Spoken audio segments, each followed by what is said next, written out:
Huevo.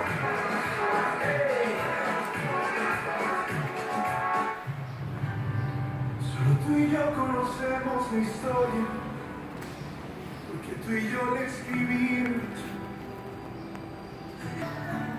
Esto no, lo vuelta, amigo. No existe la gente